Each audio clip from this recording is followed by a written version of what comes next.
Naydayo friends, another weekend bike ride for me and Paolo para mag 100 kilometers.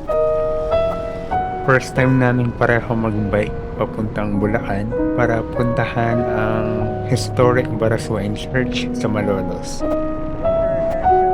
First time din namin mag-bike dito sa MacArthur Highway papuntang San Fernando kasi matagal ko na rin iniiwasan dahil alam ko maraming na-aksidente. Pero overall, okay naman ang bike ride sa San Fernando and wala namang masyadong traffic kasi umaga naman kami umalis.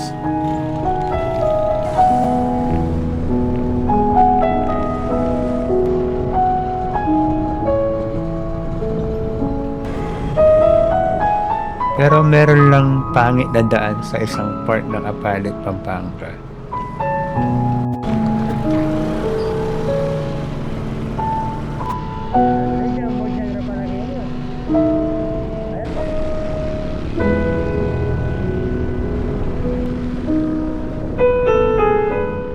Sunrise na nang abutan namin ang boundary ng Pampanga to Bulacan.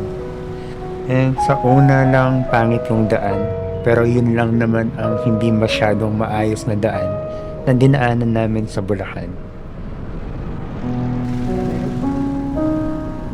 Nakakatuwa din na marami rin kaming nakitang mga bikers and syempre mga landmarks going to our destination.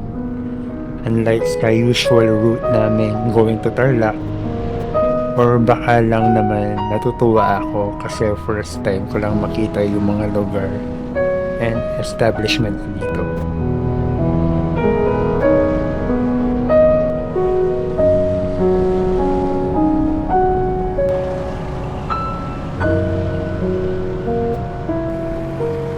Finally, nakarating din kami ng Baraswain Church. Once pa lang ako nakapunta dito nung grade school ako. And I'm sure alam ng mga batang 80s and 90s na hahanapin mo yung pusa sa church. Well, wala na yung pusa pero maraming mga students and bikers na pumasyal.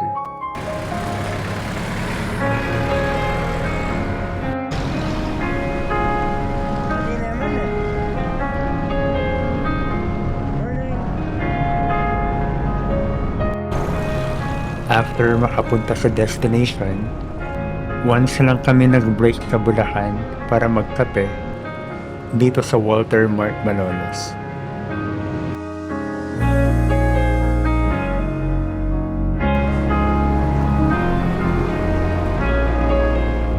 Dahil nga may araw na, mas nakikita and mas na-appreciate ko ang ganda ng mga establishments dito sa Bulacan. Pati na rin syempre yung mga open spaces na nakakita tayo ng mga nature.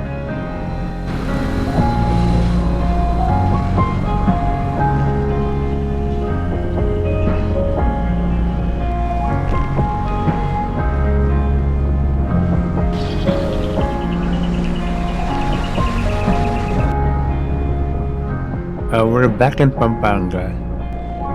Dito lang naman kami na traffic ng malala sa bandang Apalit dahil sa ginagawang daan and dahan-dahan din kami sa mga lubak dahil hindi naman pang gravel yung mga gulong namin. Pero after naman ng Apalit, maganda na yung mga daan na dinaanan namin.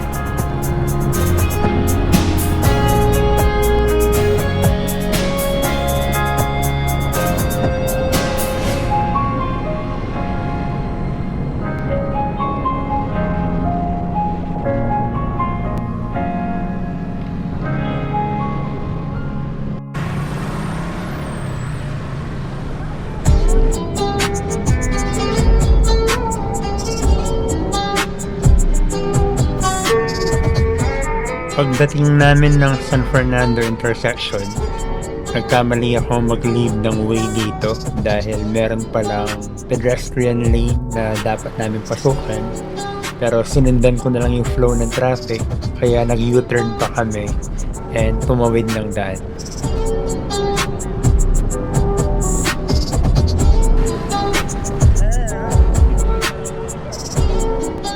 Second to the last break namin dito sa 7-Eleven para bumili ng inumin dahil naubos na yung laman ng water bottle ko. Gusto ko sana bumili ng burger kaya lang mukhang malamig pa yung stove ni ate.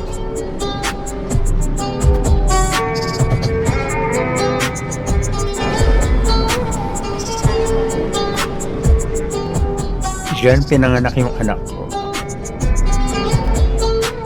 And yan yung planta ng Coca-Cola. And kung mapapansin nyo, dinaanan namin yung mga ibang planta. So kung taga-Angeles ka and bago ka lang dito tapos pupunta ka na San Fernando, magugulat ka minsan sa mga pasahero, magbabayad. Isang Coke, isang Pepsi, isang Marlboro, isang San Miguel, at iba pa.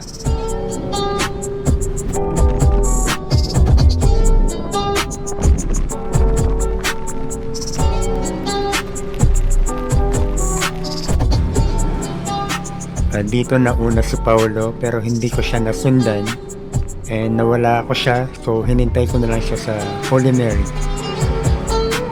Nakaka 91 or 92 kilometers pa lang yata kami dyan, so nag-decide kami na ikot muna hanggang sa Enclave para umabot kami ng 100 kilometers pag-uwi. And yan na yung last break namin, nag-fishball na lang ako and si Paolo uminom na lang. Umabot naman ng 100 kilometers yung bike ride namin and safe kami nakauwi. Yun lang guys. Thank you for watching.